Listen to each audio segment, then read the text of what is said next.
Eu vi uma conversa tua, acho que com o Constantino esses dias. Falei com ele. Com uma teoria, né, de como é que é criada essa bolha. Então, eu ia perguntar exatamente isso.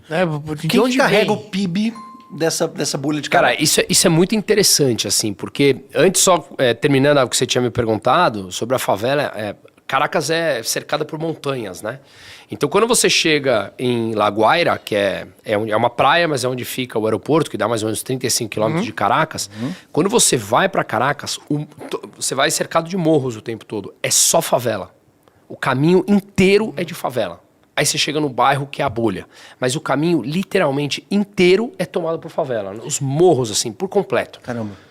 E já começa a chamar a atenção que nessa chegada, você vai vendo muita favela, e no doc até mostra essa cena que eu vou falar, você começa a ver que tem outdoor de tudo quanto é coisa. E aquilo, de cara, eu já falei, caramba, estão anunciando pra quem isso aqui, sabe? Aí já começa, tem gente consumindo e tal, já começou a bugar a cabeça ali na chegada já. Mas o que eu tava falando com o Constantino num papo lá, foi justamente o seu ponto de vista econômico que começou a melhorar, né? Então, eu sou economista, vou tentar falar da forma mais simples possível aqui. Quando você impõe preço teto em alguma coisa, ou seja, um governo impõe que você tem que vender um determinado produto ou serviço a um preço máximo, isso já aconteceu no Brasil, acontece na Argentina. Não precisa ser nenhum economista para entender que isso leva à escassez. As pessoas param de produzir e isso leva ao mercado negro, e aí no mercado negro os preços são muito mais altos, né? Sim. O que aconteceu foi que na Venezuela eles tinham imposto, isso acontece sempre em qualquer país populista que possa ter hiperinflação, o primeiro resultado do governo é impor o preço teto para segurar a inflação. Só que isso obviamente leva à escassez, como a gente já sabe olhando a história. Lá chegou no fundo brutal da escassez, né? E essa escassez começou a levar as pessoas para a rua para peitar o governo, porque assim, você com fome, teu filho com fome, você faz o que for, né? E aí chegou, na opinião de quem viveu aquilo lá, foi assim, a Venezuela chegou no fundo do poço. E o governo percebeu que ele tinha que fazer certas aberturas. E por que isso? Porque um povo na rua peitando o governo toda hora, custa caro para o Estado. Manter a polícia na rua custa caro politicamente, custa caro. A Venezuela não tem dinheiro. Então, o que aconteceu é que eles passaram a fazer vista grossa para esse preço teto. Então, deixa cada um vender ao preço que quiser. Tá na lei ainda. Se eu quiser, eu vou lá e fecho a tua empresa, mas se alguém deixa incomodar, quieto. Se alguém incomodar, eu vou lá. Então, o preço teto acabou. Com isso, a produção começou, assim, as prateleiras voltaram a ser abastecidas. E um outro ponto importante. Segundo esse economista que a gente entrevistou de lá, tem mais ou menos 480 bilhões de dólares de venezuelanos fora dos Estados Unidos. Fora da Venezuela, nos Estados Unidos. Não, pera.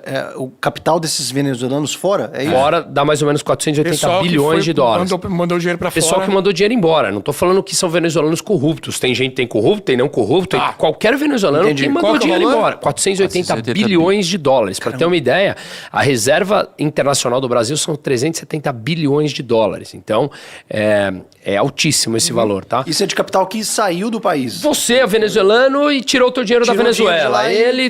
Vou mandar porque eu vou proteger, vou dolarizar e vou mandar pra fora. Bruno, e essa mesma cifra, ele até comentou, acho que não sei se 10 ou 20 anos atrás, eram 150 bi. Então, isso.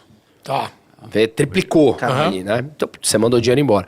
E aí o governo Biden começou a congelar muitas dessas contas de venezuelano porque estava supostamente fazendo alguma relação com o governo. E aí os venezuelanos, com medo de que, obviamente, teu dinheiro vai ser congelado, muitos deles repatriaram, total ou uma parte.